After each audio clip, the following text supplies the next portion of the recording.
Allez travailler. Gustavo Fring est un personnage de Breaking Bad et Better Call Saul, l'un des principaux antagonistes de la série et peut-être l'un des meilleurs méchants de tous les temps dans l'histoire de la télévision. Je vais tuer ta femme. Je vais tuer ton fils. Je vais tuer ta petite fille.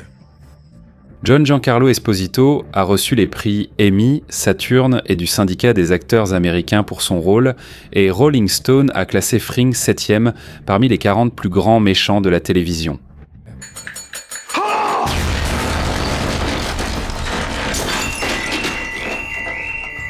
Ce n'est pas simplement un méchant, c'est un système, un mécanisme, une stratégie de survie poussée à une précision terrifiante.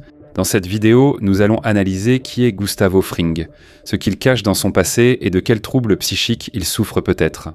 Vous apprendrez comment il est devenu maître du camouflage social. Je suis ravi que vous soyez venu. Un héros de la DEA ne devrait pas payer chez les frères Poulet. Comment il manipulait Mike, Walt et Jesse. Pourquoi sa garde-robe en dit plus sur lui que n'importe quel mot. Et quelle erreur fatale lui a tout coûté. Voyons cela ensemble.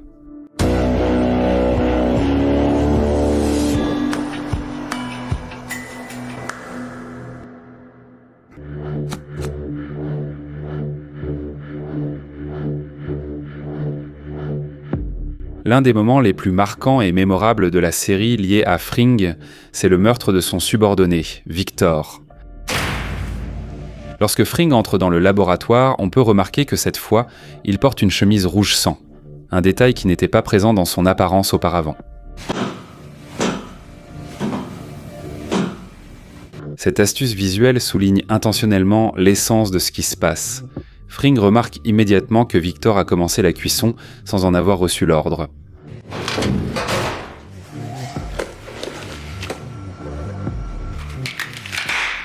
Sans dire un mot, il se dirige vers les combinaisons et commence à se changer. Debout de dos, il sourit légèrement, car il sait quel effet il va produire et ce qu'il veut obtenir par là. Il ne réagit pas à l'excuse de Walter et cherche silencieusement un cutter. Holoprécurseur, comment vas-tu la calculer? Et que se passera-t-il en été quand ce sera trouble? D'ailleurs, remarquez que la couleur joue un rôle particulier dans cette scène. On voit du bleu et du rouge. Le rouge symbolise le sang et le danger. Fring est montré en rouge dans cette scène. Les autres personnages apparaissent en bleu. Tous, sauf Jesse. Ton labo.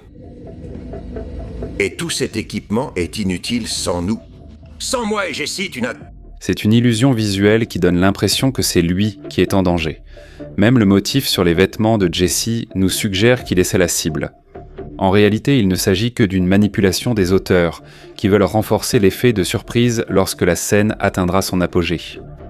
Fring se place derrière Jesse. Dans cette position, il est la victime idéale. Tu te priveras de bénéfices. Tes hommes ne seront plus payés. Ton réseau de dealers s'effondrera. La scène atteint son apogée lorsque notre attention se porte sur le couteau. Sans nous, tu perdras tout. Et au moment même où nous pensons que le danger est passé, ceci se produit.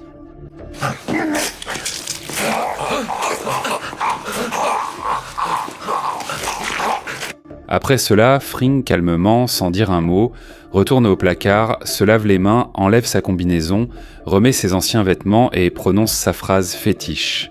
Mais... Mice. Allez travailler.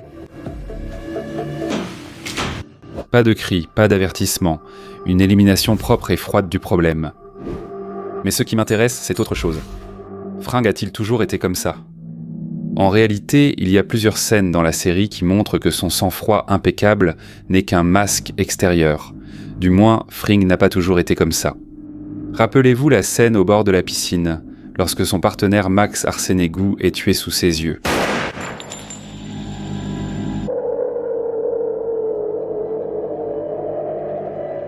À ce moment-là, il n'est qu'un homme effrayé, confronté à la mort. Il y a des moments où l'on voit qu'il est vraiment nerveux.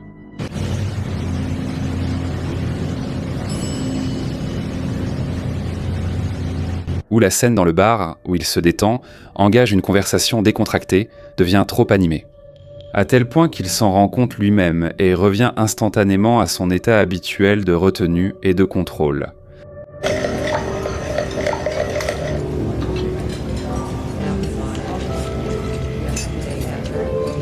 Tous ces moments montrent que son comportement n'est pas une qualité innée, mais un choix conscient. Fring a décidé de devenir ainsi. Il a décidé que les sentiments sont une faiblesse et que le pouvoir exige un contrôle absolu. C'est une philosophie qui a des racines historiques profondes. C'est exactement ce dont parlait Nicolas Machiavel il y a 500 ans. En 1532, l'œuvre principale de Machiavel, Le Prince, a été publiée. Un traité sur le pouvoir, sans aucune illusion romantique. Il y expose les stratégies de prise de pouvoir, les principes de gouvernance et les compétences qu'un dirigeant accompli doit posséder. Machiavel ne cherchait pas à décrire un leader idéal et vertueux. Il a analysé des exemples historiques réels et en a conclu que le pouvoir ne repose pas sur la morale, mais sur la force, la ruse et la capacité à gérer la peur. Le machiavélisme est souvent associé à la moralité, mais malgré cela, des siècles plus tard, les principes de Machiavel non seulement n'ont pas disparu, mais se sont aussi adaptés aux nouvelles réalités. En 1998, Robert Crane a publié le livre « Les 48 lois du pouvoir », dans lequel il présente essentiellement les idées de Machiavel dans un format renouvelé et moderne, pour qu'elles soient compréhensibles et utiles non seulement aux dirigeants, mais aussi aux hommes d'affaires, politiciens ou à toute personne souhaitant influencer son entourage. Le livre est devenu un best-seller, s'est vendu à plus d'1 200 000 exemplaires et a été traduit en 24 langues. Si vous n'avez pas entendu parler de ce livre, voici quelques faits qui pourraient vous surprendre. Ce livre compte parmi les plus lus dans les prisons américaines où il est parfois interdit. Il sert de manuel de leadership dans certains établissements d'enseignement supérieur américains. Le rappeur 50 Cent, après l'avoir lu, a été tellement inspiré qu'il a personnellement proposé à Green d'écrire ensemble le livre « La 50e loi », qui est également devenu un best-seller. Busta Rhymes, Jay-Z, Kanye West, MF Doom et Drake l'ont mentionné dans leurs chansons, tandis que DJ Premier et Calvin Harris se sont fait tatouer des citations du livre. Dov Charney, le fondateur d'American Apparel, distribuait le livre à ses employés et le citait lors des réunions du conseil d'administration. Le livre n'apprend pas vraiment à devenir un méchant, il explique plutôt comment fonctionne le pouvoir. Et quand on regarde Gustavo Fring, on comprend qu'il met en pratique tout ce dont Machiavel et Green parlaient dans leurs écrits. Cela se manifeste particulièrement dans l'un des principes fondamentaux du pouvoir que Robert Greene a formulé ainsi « Cache tes intentions ». Voyons comment fonctionne cette tactique et pourquoi elle est devenue l'un des principaux outils de Fring.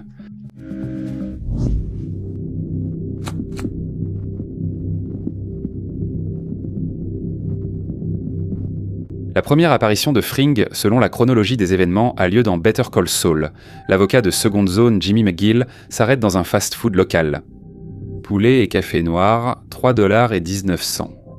Il observe quelqu'un sans prêter attention au personnel de l'établissement. Pendant ce temps, si on regarde bien, derrière lui, un homme noir en chemise jaune pâle et pantalon beige fait le ménage, essuie les tables, balaye et ramasse les déchets.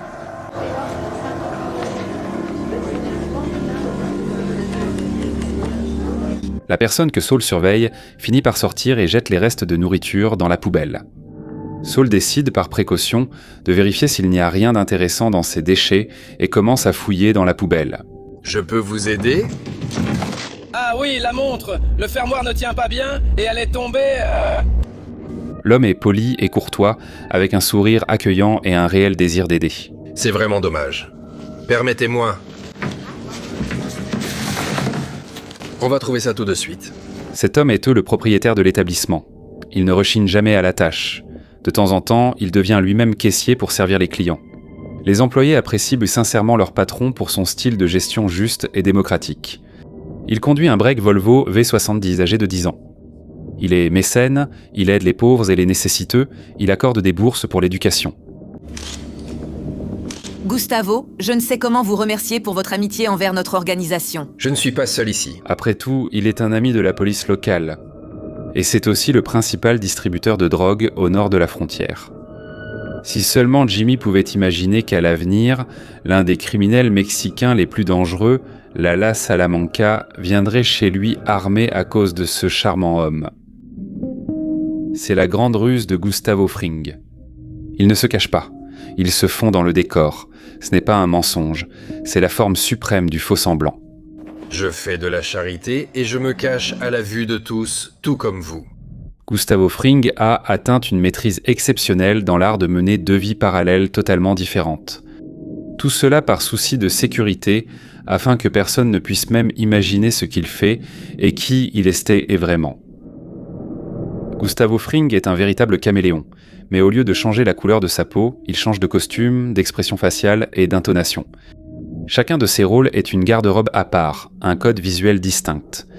Quand il enfile une chemise jaune pâle, il devient le serviable propriétaire de Los Polos Hermanos. Il peut balayer le sol dans un fast-food comme si c'était le sens de sa vie. Sourire si sincère qu'on ne doute pas être face à un propriétaire attentionné et travailleur acharné. Dans son bureau, il y a même le premier dollar accroché, tout comme chez Bogdan. Monsieur Fring, Oui, Laïl. il y a un homme qui est arrivé. Quand il porte un costume gris ou clair, c'est un mécène, un homme d'affaires et un ami de la police. Si on leur donne une impulsion plus tôt, on aidera non seulement les enfants, mais aussi le monde entier. Maintenant, excusez-moi, je vais m'éloigner. Et ce n'est que lorsqu'il s'occupe de son trafic de drogue que sa chemise est généralement noire. La mort d'Hector Salamanca n'est pas dans mon intérêt. Rappelez-vous la scène où il invite Walter White chez lui. Oh Walter, vous tombez à pic. Entrez, je vous en prie. La maison est propre, accueillante, rien de superflu, mais faites attention aux jouets d'enfants éparpillés sur le sol. Fring mentionne aussi brièvement ses enfants. C'est mon plat préféré, mais je le prépare rarement. Les enfants n'aiment pas ça. Pendant un instant, on a l'impression d'avoir devant nous un homme de famille et un père attentionné. Mais on ne voit jamais ni sa femme ni ses enfants. Jamais. Dans aucun épisode. Et il devient clair que c'est peut-être encore un de ses rôles. Encore une illusion habilement créée, façonnée pour correspondre à l'image d'un citoyen respectable.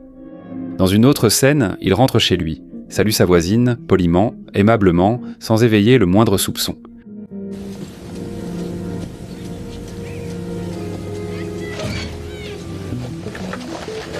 Puis il entre à l'intérieur et nous voyons que sa maison est à mi-chemin entre un lieu de vie et un poste de commandement.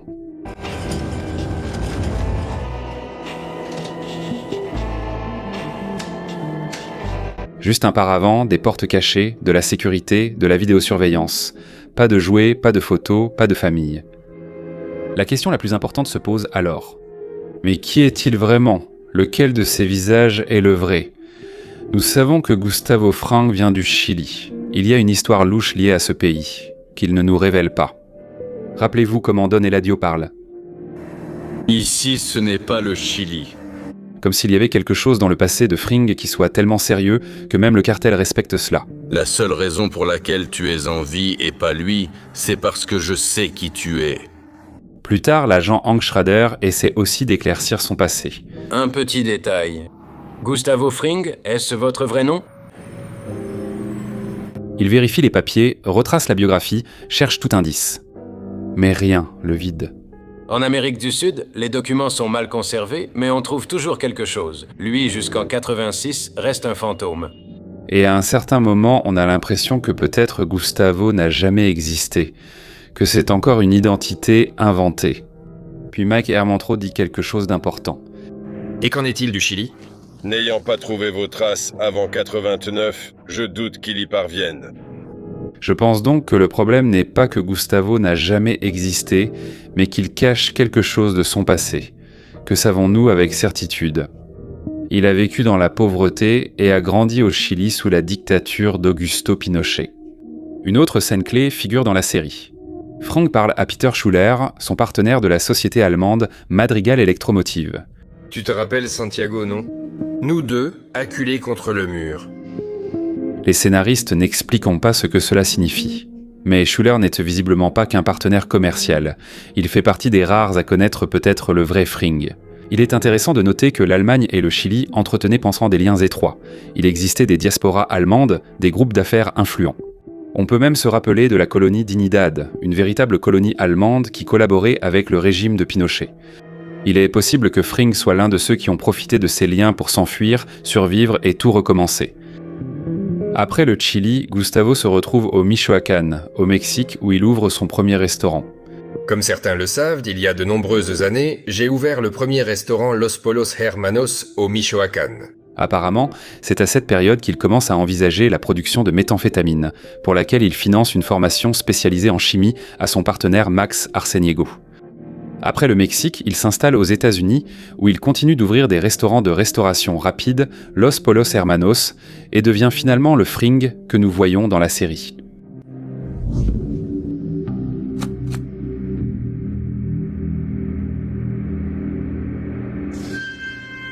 Bien que Frank soit un criminel, sa principale arme n'est ni un pistolet, ni l'argent, ni son statut. Sa principale arme, ce sont les manipulations, froides et d'une précision chirurgicale. Commençons par les employés de Los Polos Hermanos. Pour eux, il est un patron idéal, modeste, travailleur, juste. Je voulais présenter mes excuses à chacun d'entre vous pour le comportement de ces personnes que vous avez dû supporter hier. Il passe lui-même derrière le comptoir, il nettoie le sol lui-même, il travaille comme tout le monde, il sourit. Et personne n'imagine même qu'il pourrait être quelqu'un d'autre. Mais en réalité, il maintient tout le monde sous une légère emprise émotionnelle. Ici, le juste n'a aucune raison d'avoir peur. Ici, ils n'ont aucun pouvoir. On n'a pas peur de lui.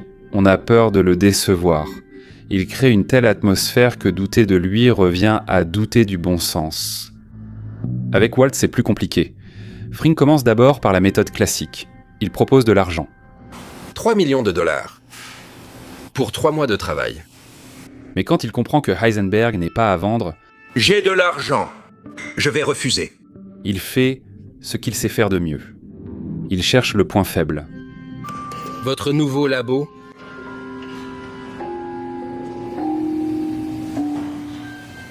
Il montre à Walt le laboratoire de ses rêves. Équipement, stérilité, ordre, des millions de dollars investis. De gros efforts ont été faits d'ici. Ce n'est pas juste un travail, c'est la reconnaissance de son génie sous une forme physique. Une offre à laquelle on ne peut pas refuser. Il ne domine pas Walt. Il flatte son amour-propre. Vous pouvez travailler quand vous le souhaitez, à tout moment qui vous convient. Avec Nacho Vargo, c'est bien plus dur.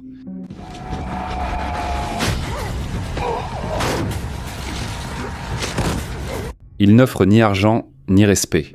Ici, il agit par la force brute. Maintenant, tu es à moi. Il trouve sa principale faiblesse, son père. S'il te plaît, ne fais pas ça.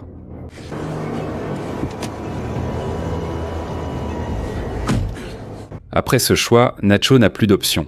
Soit il fait ce qu'on lui ordonne, soit il regarde tout ce qui lui est cher partir en fumée. Frank le presse jusqu'à la dernière goutte, puis il le sacrifie simplement, le forçant à avouer un crime qu'il n'a pas commis. Papa Poulet? Arrête tes bêtises. Alf m'a payé pendant de nombreuses années. On a trouvé un moyen de pression sur Jesse Pinkman. Il lui fait simplement sentir qu'il est enfin important pour quelqu'un. Il donne à Jesse l'impression qu'il joue désormais un rôle important. Tu sais quoi? 2 types voulaient nous descendre là-bas, mais j'ai sauvé le fric et réglé le business, exactement comme je règle les affaires. Là, tout de suite. Qu'il est capable de bien plus. Et Jesse se laisse facilement manipuler. Comme vous le vouliez. Le gamin est un héros. Mike est un dur à cuire. On ne peut pas l'acheter avec de l'argent, ni le briser avec des menaces. D'abord, Frank essaie l'approche standard. Il propose de l'argent. Je vais continuer à vous payer. Appelons ça une avance. Ça ne marche pas. Garde ta foutue avance pour toi. Alors il cherche un autre point faible. On dirait que vous essayez de réparer ce qui ne peut pas l'être.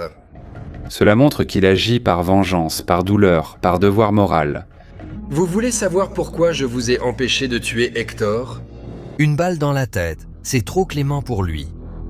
Et Mike, un homme au passé tragique, reconnaît cela comme quelque chose de familier et d'intime.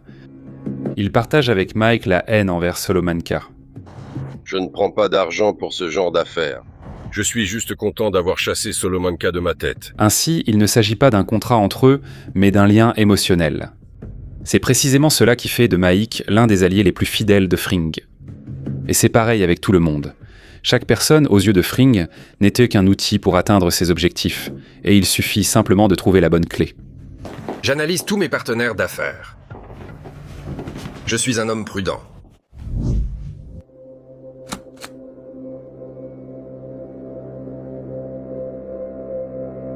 Quand on regarde Gustav Fring, on est frappé non seulement par son sang-froid ou sa calculabilité, mais aussi par sa discipline, qui frôle une minutie maladive. Chaque geste, chaque objet à sa place, chaque phrase parfaitement calibrée.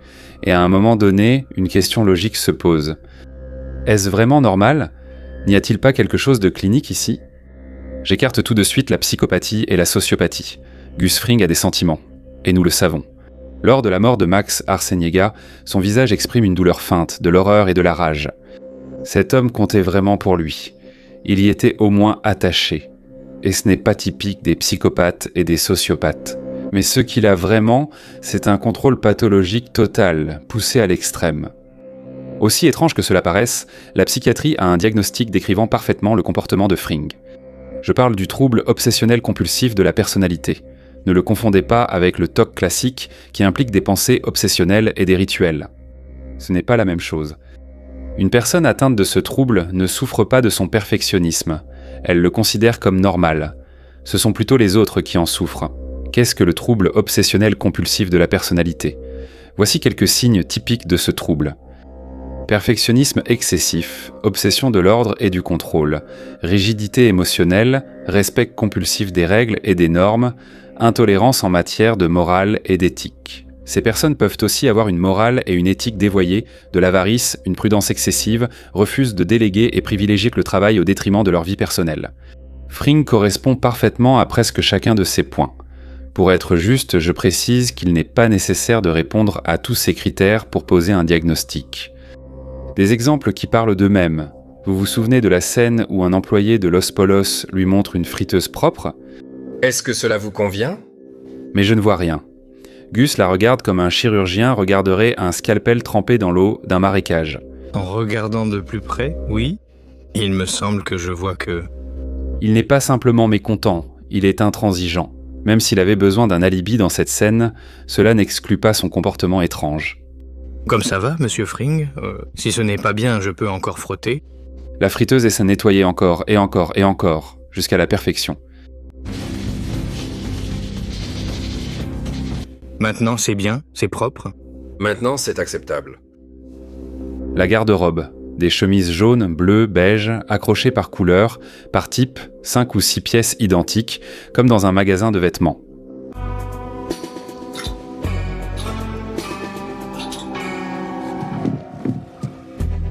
Les costumes sont repassés, la cravate est serrée.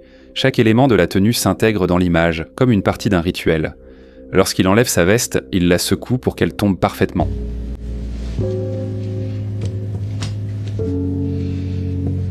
Il secoue même la poussière invisible de ses pantalons. Au moment de stress extrême, il va nettoyer la baignoire. L'une des raisons pour lesquelles nous avons tout organisé ainsi, c'est pour que vous puissiez vous reposer. Avec une petite brosse en plus. Où qu'il soit, tôt ou tard, il se retrouvera à côté de vous. Ce n'est pas une question de saleté, mais de nécessité pour lui. C'est un moyen de contrôle, pas seulement un trait de caractère. C'est sa façon de gérer le chaos de la réalité. Son poulet doit être parfait. La recette est irréprochable. Son cuisinier doit être le meilleur. Il construit un empire non pas sur la violence, mais sur un perfectionnisme qui dépasse le bon sens. Tout doit être le meilleur, sinon ça ne doit pas exister du tout. Des standards moraux. Fring condamne la négligence, le manque de ponctualité, le non-respect des instructions. Votre partenaire est en retard. Vous faites des erreurs. Je ne travaille pas avec eux. Licencier, éliminer, remplacer, si tu ne corresponds pas aux attentes. C'était inacceptable. Maintenant, c'est acceptable. La personne que vous avez mise en cuisine ne correspond pas aux normes, Poyas. Pour lui, il n'y a pas de zone grise, seulement du noir et du blanc. Soit tu fais parfaitement, soit tu es un problème. Non, vous avez votre propre niveau d'exigence. Vous ne la baissez pas.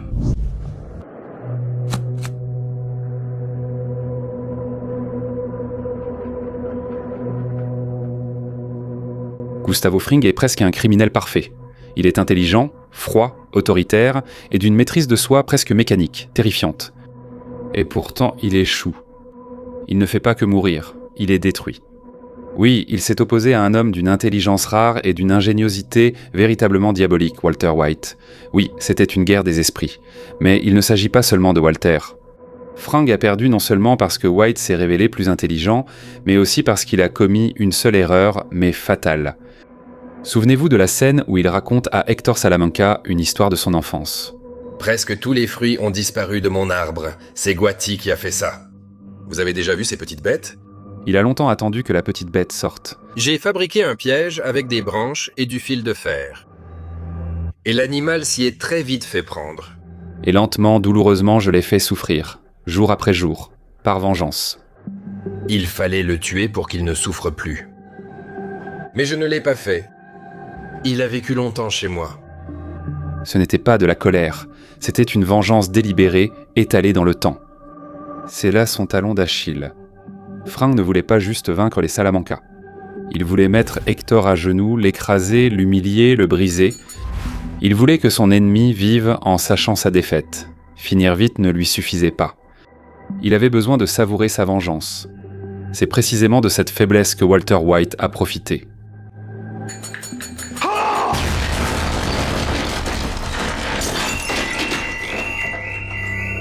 Jusqu'au bout, Gustavo pensait avoir dépassé tout le monde, qu'il avait tout prévu et tout contrôlé.